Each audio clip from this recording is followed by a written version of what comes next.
That's the name of your new podcast, and today's guest is Pancho Claus. Pancho Claus, go ahead and introduce yourself to everyone. Okay, my name is, and it's my new name. No, my name is Pancho Claus, aka Richard Reyes. Very cool. And when did you start becoming Pancho Claus? Do you remember the time? Oh yes, I'm not that old yet. I can remember yesterday, like it was yesterday, Sonny. Um, 1981, and so that was like 45 years ago. Yeah. Yeah, been doing this a while, almost half a century. Wow, yeah. I was born in 85, so you had already been Pancho Claus when I Yeah, first came into this world. that's right. We're looking for you. That's so cool. What's been your favorite moment as Pancho Claus? Wow, my favorite moment as Pancho Claus. I guess, and I have lots of photos of this, my grandson, who's 6 now, when he was about 4 years old, he went on the routine with me, got on the lowrider, started handing out presents, knew how to give a boy present, a girl present, and So that was really special. Him be having him right by my side doing that. So yeah. People who want to donate gifts, what kind of gifts would you recommend? Well, we take all kinds of gifts because we give toys and gifts from newborns to teenagers. Probably our toughest gift to get is teenagers. Everybody gives us toys, which is great. It's needed. But a family comes and they have 14, 15-year-olds. How are you not going to bring them? If you remember when you were 14 or 15, you still were believing in Christmas that you're going to get something. So there's always a need for teenage toys, which could be makeup or socks, or especially sports equipment, or it could be gift cards for the movies, or Walmart gift cards, fast food gift cards. So we usually liken that. That's where we usually have to spend some money. Okay.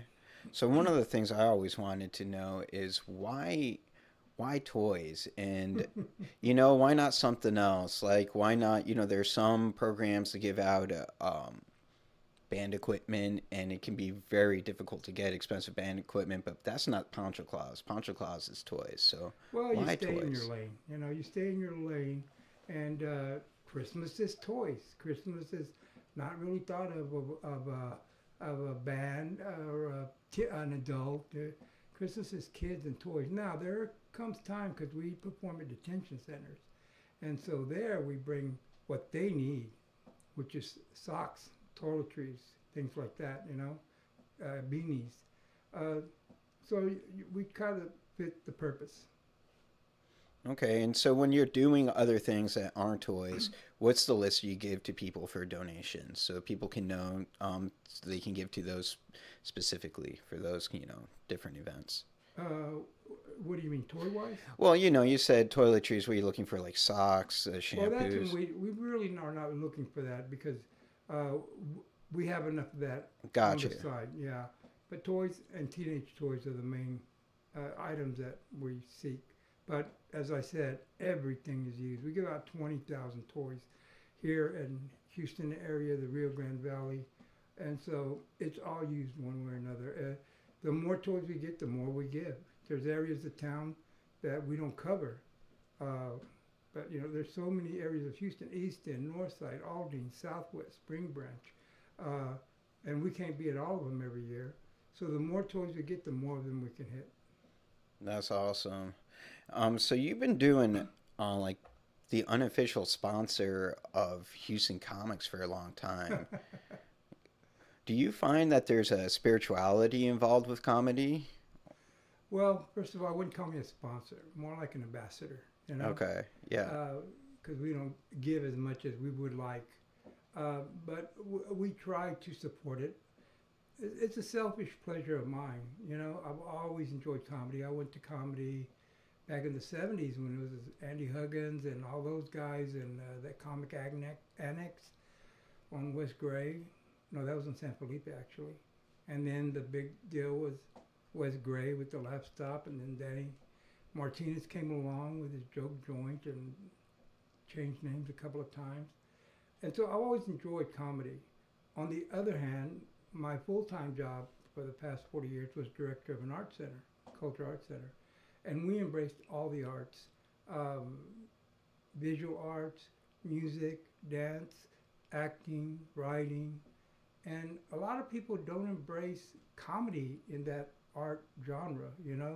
They just I've been on a lot of art councils and art committees where they give out grants, and I notice there's never comedy. Comedy's not a item. And I ask why? Why not? Why comedians to me, they have to write, they perform just like an actor, a musician, or a singer. And they're like, because the answers were like, well, because comedy, these guys are in it for themselves and make money. And I said, I have not met an actor, a musician, or a singer, or a dancer that isn't out for themselves to make money. They'd rather do a one-man show if possible. Uh, just so happens that comedy is really not an ensemble unless you're improv comedy. And I just don't get the reasoning. Oh, well, comedy, some of them are dirty, it's blue.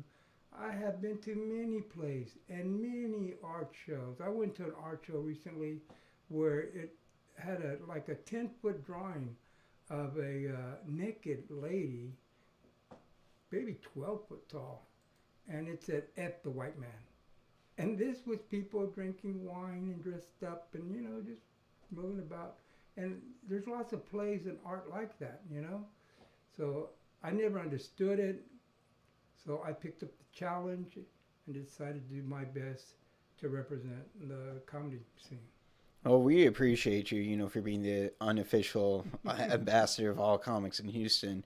The way you're able to bring people in, and help people like Jose Pena and Well, Leo. since you mentioned that, and I should mention that, Jose Pena, I really got to give him a shout out because I practically do this by myself except for Jose. I write him almost daily. Can you identify this comic? Because I like to tag the comics and let them know that they're appreciated. But I'm old. I don't go to that many comedy shows nowadays. So there's new comedians all the time. And so there's a particular venue that doesn't write the names of the comedians on their ads. And so I have to go to Jose. Or if I'm in the hospital or I'm rebuilding my house from a hurricane, Jose takes up the slack. He knows exactly what to do. He knows my method of how I get birthdays and good announcements and comedy coming soon and etc. And many, many times he's saved my ass or at least assisted me on almost a daily basis without getting paid. So. Yeah, I see you have a huge presence on social media. Do you take care of the social media yourself? You have like what, 3 accounts? Right now we have like 8 accounts because we have Richard Reyes and then we have three comedy accounts, 4 comedy accounts. One for Instagram and Facebook of the Comedy Houston, and then that's 2. So 2 more. We started one because I live in the North Side and my little location North Side. So we have one called Northside Comedy on Instagram and Facebook. And we don't do too much there, but we try to do something weekly there. And then there's Twitter and there's Pancho Claus History on Instagram and Facebook because 45 years. There's a lot of picture. People always ask me, do I have old photos of when they were in our group? So we just put them there. And but I'm soon to get help. Luckily, the university, not luckily, we wrote a lot of grants and bugged them a long time to get some University of Houston work study students. So they should be arriving in a couple of weeks. We got like, I think 3 students at 20, 25 hours a week. That's that cool. are going to, one of them's going to be just for social media. But right now, for the past 8 years, besides Jose's help, I've just been doing it myself. Yeah, you're very active on it, so kudos on that. Well, labor of love, Some senior citizens do crossword puzzles. So, That's insane. So are you going to be in the parade this year? I'm never in the parade anymore. It's been about 15 or 20 years. The powers to be at the city of Houston have decided that Pancho Claus is not Christmas enough, even though we've given out literally hundreds of thousands of toys in the Houston inner city, even though that parade was originally called the Christmas Parade, now it's known as the Holiday Parade. But for some reason, they don't think Pancho Claus is holiday enough. Now, if you contact the city and ask, they will say, he's invited every year to be in the parade. And I am invited every year. But we are, my situation is we are not in the official part of the parade. In other words, and they have the tapes to prove it, they televise it, Pancho Claus is always put behind Santa Claus because Santa Claus is the last entry. The filming of the parade stops at Santa Claus. So we're either behind Santa Claus or literally behind the street sweepers when they're sweeping up the parade, or behind the horses. So our kids on lowrider bikes and carrying banners have to walk through, you know, I don't know if you what you can say on this Yeah. podcast, but So, why? What does it cost the city of Houston, to include Pancho Claus? $10,000. I was told, I have a letter that says if you pay $10,000, you can be an official part of the parade. Well, if And I why? had 10,000, Why do they if I need had, that? well, that's what they charge. And if I had $10,000 to spare, I would buy more toys. I just said how we need, more toys. There's not enough areas. So as you know, I get a lot of press. I get a Yeah, lot of, you do. so what do I care about being in a parade and being that 2 minutes of fame? It's nice. It's nice for our people to see us represented. The only reason I do care is because there's hundreds of people who help us, and for them to see that their energy to help us is being rewarded and being shown, I think it's a nice thing. But I really just feel I was in the parade for about 20 years. And I got tired of being asked by the small children that were in the parade with me, driving lowrider bikes or carrying banners, and mainly teenagers, being asked, "Well, sir, when are we going? What time are we going to be on? Because I want to tell my grandmother she wants to see us on TV. She couldn't come." And I have to tell them well, look, son, I'm not sorry, but we haven't been on TV in the past 10 years, so it's very rare. Once every 10 years, they do a shot of us if the parade goes short, But we're probably not going to be on TV. And I felt bad saying that. So I just thought it was disrespectful. I have too many other things. I went to the Valley.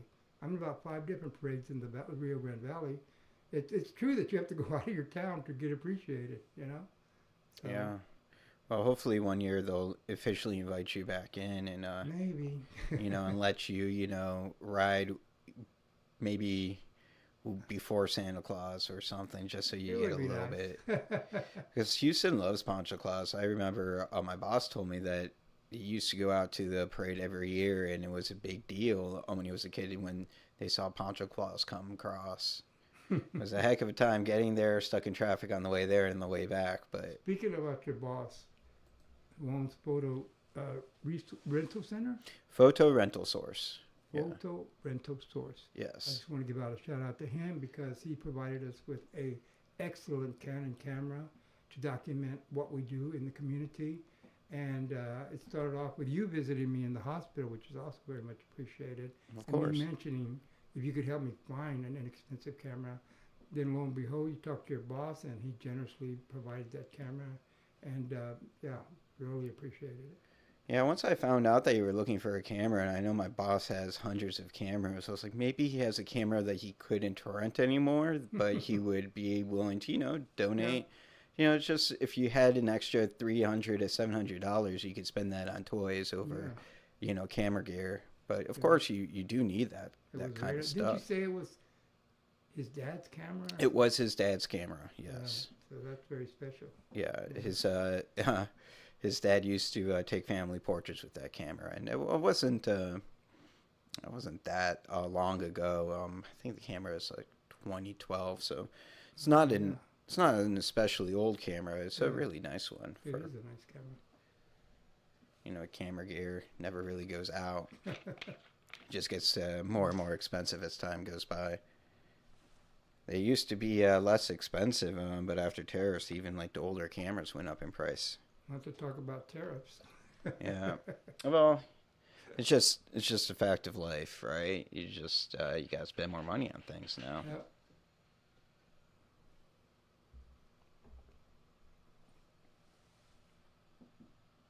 So you've been doing the Pancho Claus for 45 years. Your 45 highlight years and counting, yeah. Your highlight has been handing out toys with your grandchildren. One of many, one of many. So that's the one that comes to mind.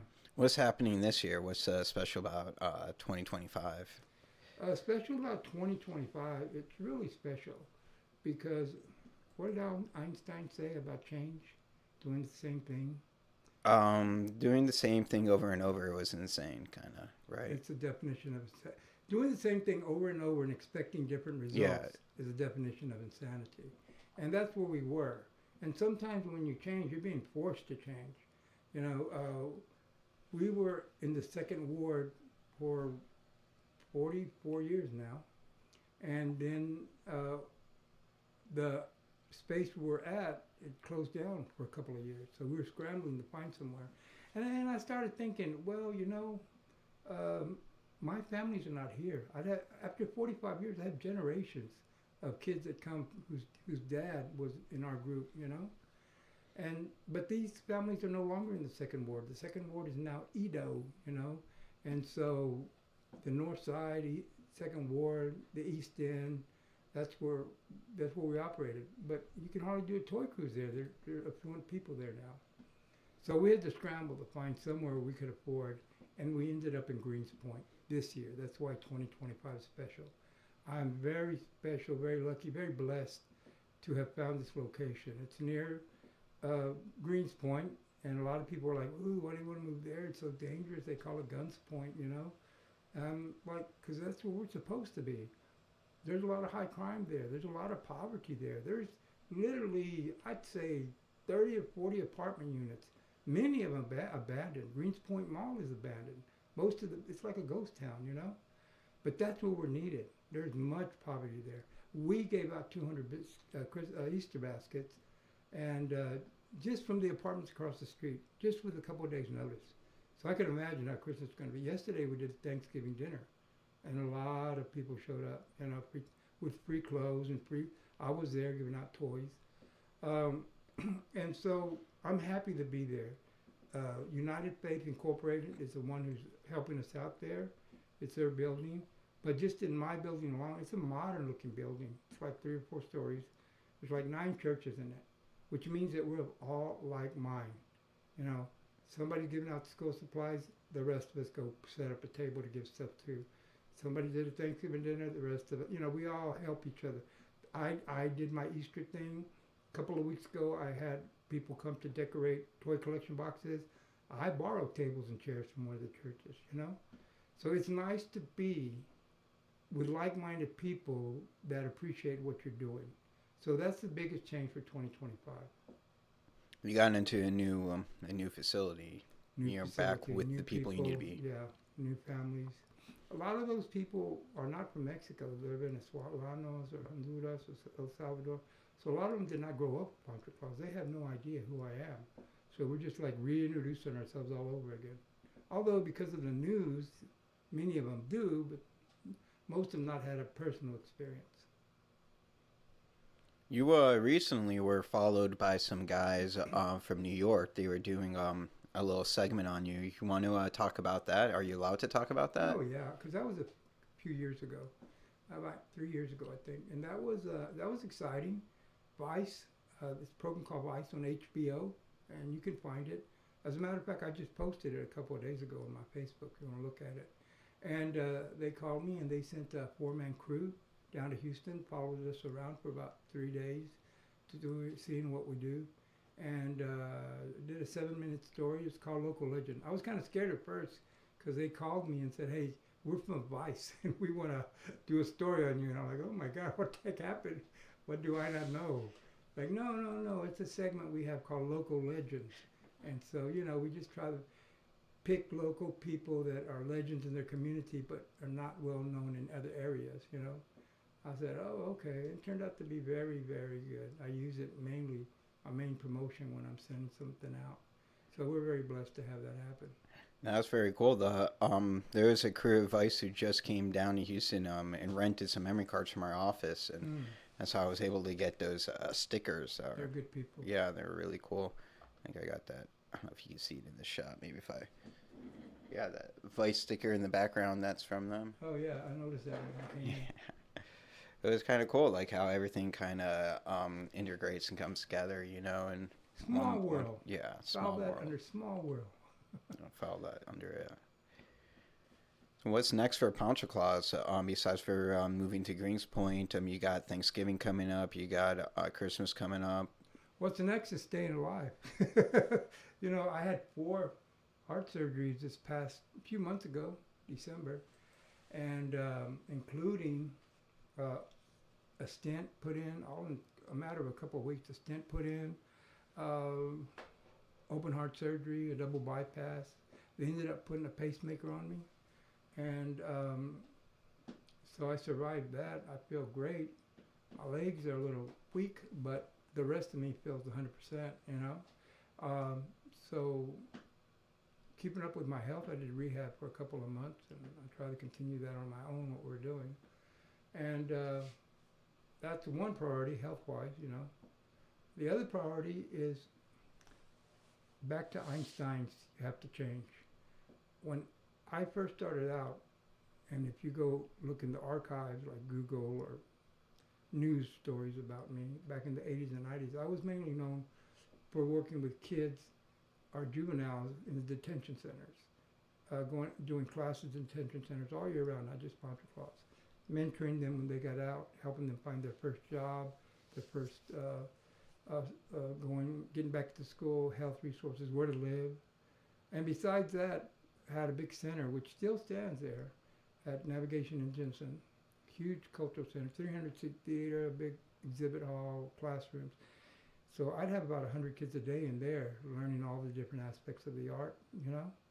And so that was a lot of one-on-one, you know. We hired a lot of teachers, but still I had to be present.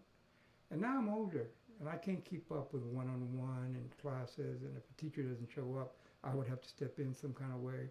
I can't do that anymore at this age. And our finances are low right now too, because we just got our 501c3. We were always under another group. Recently, we're under Latino Center. Before that, we were under Talento Bilingüe de Houston, TBH. Before that, we were under Ripley House. So now I had to scramble and get my 501c3. So now we're really seeking corporation. We haven't got a $1,000 donation from a corporate in about 10 years. And so for a group that has a 45-year history, that's embarrassing, you know. But it's because we haven't been on our own like this. So things had to change. We have a great facility. We have a lot of room. I just don't have the energy I used to have. So what's changed is this. We've become more. We're still doing murals. We're still doing plays in the arts. We're doing art exhibits.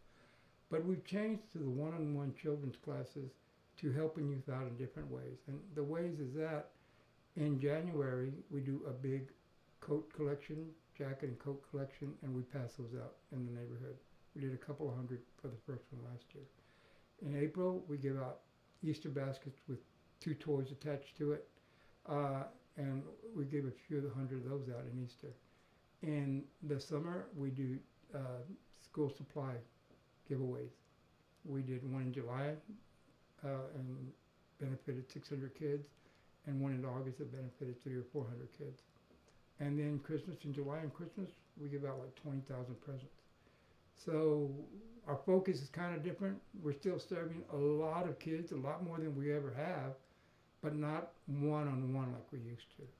I'm doing more adult things like art exhibits and plays and the comedy scene and like that. So we're still pretty busy in the arts in Houston. I mean, it's always great to see you out there. And where can people help donate? How can you find more of a draw for these large corporations? Do you have any ideas or? Well, I'm hoping these college students that come in are going to help me research places and write the letter. I mean, there's only so many hours a day. There's only so much I can do, you know. I should spend a lot more time writing grants, and I don't, so some of it's my fault. So I'm hoping these college students that come in will have the time. Well, they have the time. They have 20, 25 hours a week each to help me research it. I mean, I'll do the writing, but research it and stay on my butt about getting those things out. Because there's grant people who give out money to youth programs or to art programs or to Latino or underserved communities, because where we're at now, it's a good mix of Latino and African American, you know. And so that's part of it, just focusing on that. And that's kind of hard to do when you're doing programming too, and right now nobody in our organization gets paid, you know, including me. So it's hard to get volunteers to do that kind of stuff, you know. Volunteers will come help you decorate, you know, or decorate toy collection boxes or take toy collection boxes, etc. But hey, you volunteer, write a grant for me. No, you're not going to find a volunteer who'll do that on a consistent basis and knows your history and knows what to put together.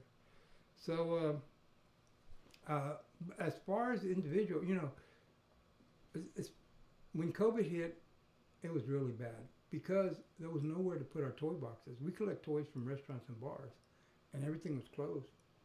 And we're not getting any corporate donations.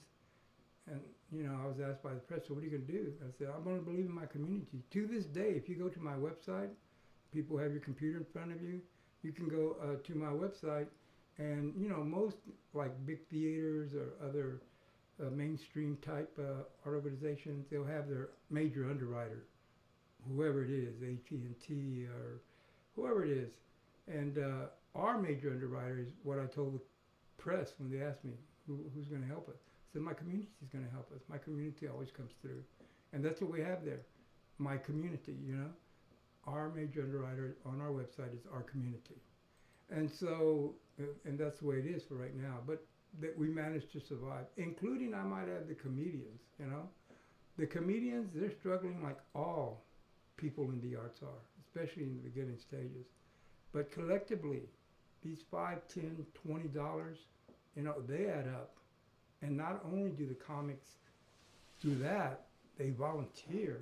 We had several of them show up last Saturday, and several show up during the week to help decorate or help me wherever I need help.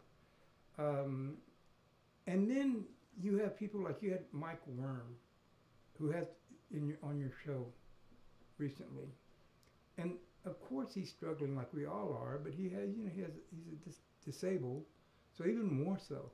He's living in Philadelphia at the time, and he sends me a donation. It's a $25 donation, but $25 is a lot to me right now. And so for him to do that, he has nothing to gain from me. I can't promote Philadelphia over here in Houston. It's called Houston Comedy Page. But for him to take the time to do that, that really touched me. Then you have a person like Jonathan Jernigan, who's at the Jive Bar a lot. He got some kind of windfall. I don't know what. It wasn't that much.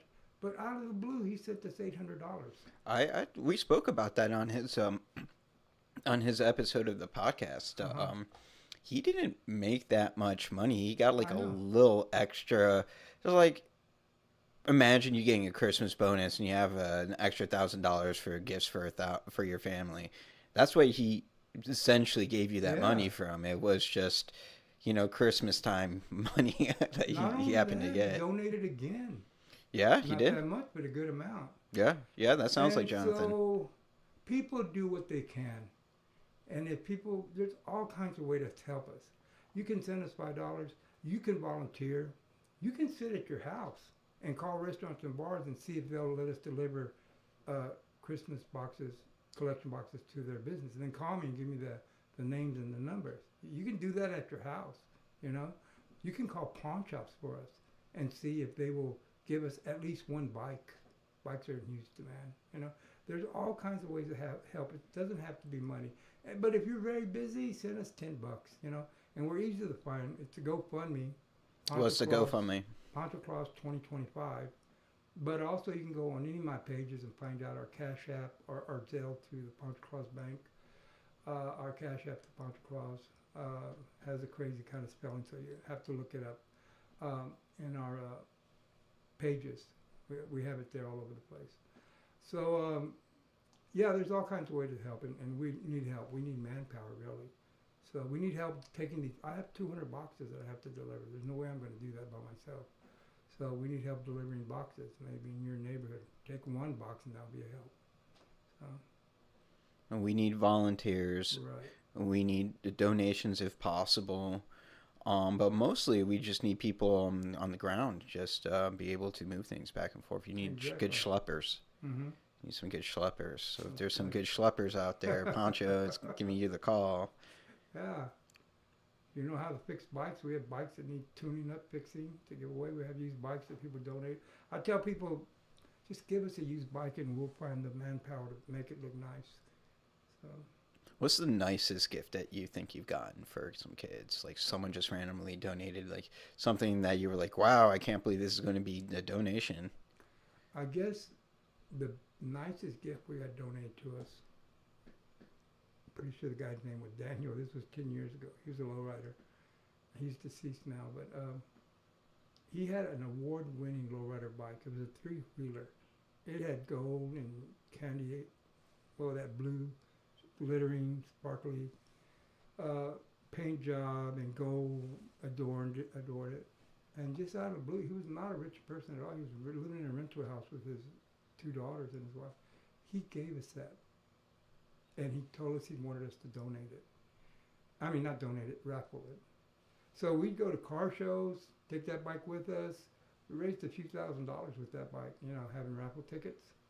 And so, yeah, that was the biggest gift. Now, we've had stuff where I open, I'm like, oh, wow, a drone, So that's rare to get those kind of gifts, but it happens every once in a while. We get nice gifts. People do give us nice things, so. Oh, that's cool. But the dollar store items help too.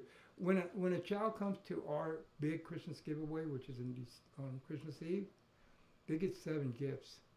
They get 1 big gift, they get 2 large gifts, they get 2 medium gifts. But when they first start out, they get to pick 2 gifts from the dollar section because we get a lot of dollar stuff. So that's fine too. It's all used. When we give out books, everybody has to take a book, a children's book. So. Okay. So I want to ask before we go, what's your advice what's Pancho Claus's advice for life? For how to be, I don't know, a decent person? It's very easy. Just like they always say, be aware of your surroundings, especially like if you're in parking lots, things like that. They say, oh, avoid crime, be aware of your surroundings, look around. Well, be aware of your surroundings in your community. Be aware of who lives next door. We don't talk to our next door neighbors unless there's a tragedy. When Hurricane Night came, my house got blown away. I could barely stay there, but 3 trees fell on it. And all my neighbors were like waving type of neighbors in the morning. But when that happened, first of all, they came running across the street to see if I was okay, even though there was a hurricane going on. Second of all, the lady who I just waved at gave me the keys to her house and said, you and your son go live at my house. I'm staying with my sister. Didn't even know me. When there's a tragedy, my story's not remarkable. People started helping each other. They started barbecuing together. They started, we have some electricity, use my charger for your cell phone, Be aware of your surroundings. Don't let a tragedy have to get you to that point. Look around. There are senior citizens who might live next door to you that you could help. You could put out their trash. You could say, I go to the stores on Wednesdays. Do you need anything on a Wednesday? Give them a little heads up. See how their kids are doing. Help, it takes a village, and give them a Christmas present. Everybody, even if it's some $5 gift, any little thing, but especially if it's needed, take them some food, take them leftovers, just be aware of this. If you're living in an affluent neighborhood and you can't do that, well, go to your church or wherever and see who needs help close to you, and you don't have to have the credit. You can just drop it off. Let them do it, There's all kinds of ways. It's to help each other. That's my advice. You will feel so good about yourself. I think it will improve your health. It will improve your peace of mind. That you're thinking of something else instead of all your worries. Take time to clear your mind and help people. That's probably the best advice I've gotten on the podcast so far. I want to ask about the evolution of the zoot suit, the Pancho Claus look. How did it start, and how did you get to here? Okay, the zoot suit, from my knowledge, started in the 40s. I think it was during World War II. There was a scarcity of material to make army uniforms and stuff. And there was a lot of young Latinos, some undocumented that couldn't go to war for whatever reason. And they got into this fashion suit, a zoot suit. And it happened because they took their dads, who were gone, maybe they went to the war. They took their old coats that hang on them and made them into zoot suits. They were longer than a regular coat because they were their dads. And maybe their mom tailored it so it could fit them in a way. For whatever reason, zoot suits became popular in the 40s. And there was a lot of hatred, surprise as there is now, toward people with brown skin. And some things don't change. And so they started a little feud, especially in L.A. L.A. had naval bases, for instance, so they'd go on leave and they'd go right into the Mexican establishments were in downtown L.A., go to the dance hall, pick up women, Latina women. There was a feuding going on. And then they just got annoyed, I won't say jealous, but annoyed of these guys in zoot suits. You know, they thought it was disrespectful with a war going on. So they started beating them up, you know. And it got to be famous. There was a zoot suit riots. And there was a riot on one side. They were beating up Mexicans. These army guys came out with billy clubs and just in mass. And anybody they found, they would strip them naked and beat them, you know. But that's where zoot suits started. You can look at the Spike Lee movie, Malcolm X. The first scene is Washington and what's the famous actor's name? Washington? Denzel? Denzel Washington and Spike Lee strutting down a New York neighborhood in zoot suits, you know, to some music. That's the first scene. So the blacks embraced it also, and that was the 40s, that time, and then, but it all, even though there was a riot, it still grew, and there was a famous Mexican band leader named Tintan who would conduct his band in a zoot suit and was real, and he did it over the top. It was great, and kind of went away in the 60s and 70s. And in the early 80s, a famous director named Luis Valdez, who did a lot for the migrant movement, who wrote and directed the play La Bamba, did a play called Zoot Suit that appeared on Broadway, and a movie with Edward James Olmos. And that was 1980 or 81. So when I joined this theater group in 1981, I saw on the list Pancho, Claus. And I asked the director, what's this play about? We're at Ripley House Community Center. He said, this play is because Ripley House needs the auditorium, which we use as our theater, at Christmas. They have too many Christmas parties going on. So we have to do a play. We're thinking of going to community centers and parks and doing a play for kids. And it's going to be entitled Pancho Claus. I said, what's it about? He was like, well, we haven't written it yet. But he knew I was taking writing at the University of Houston. He said, take a stab.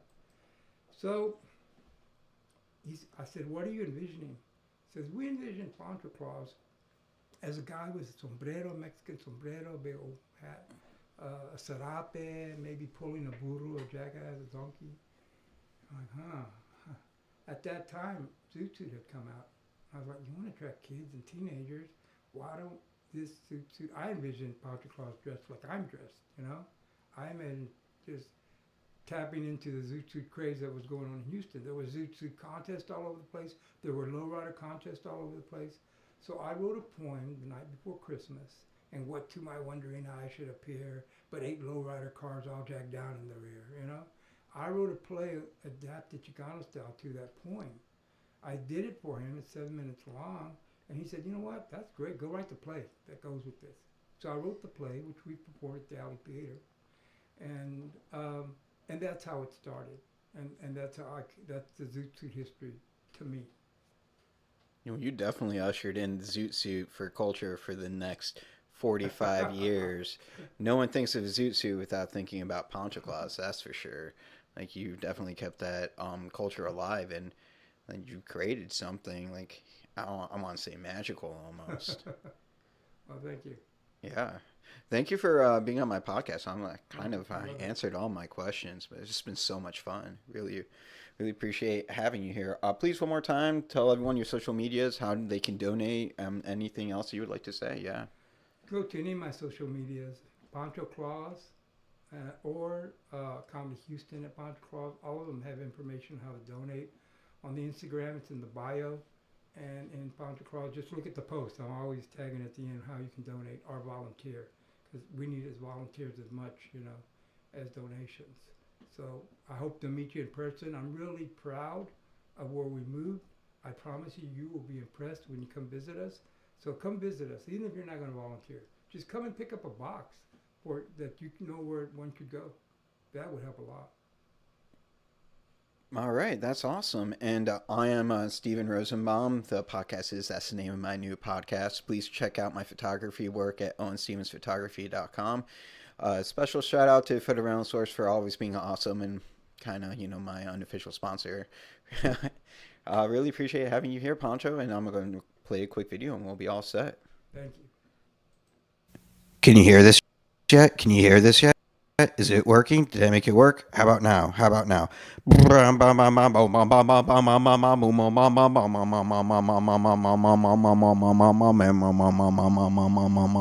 Boom.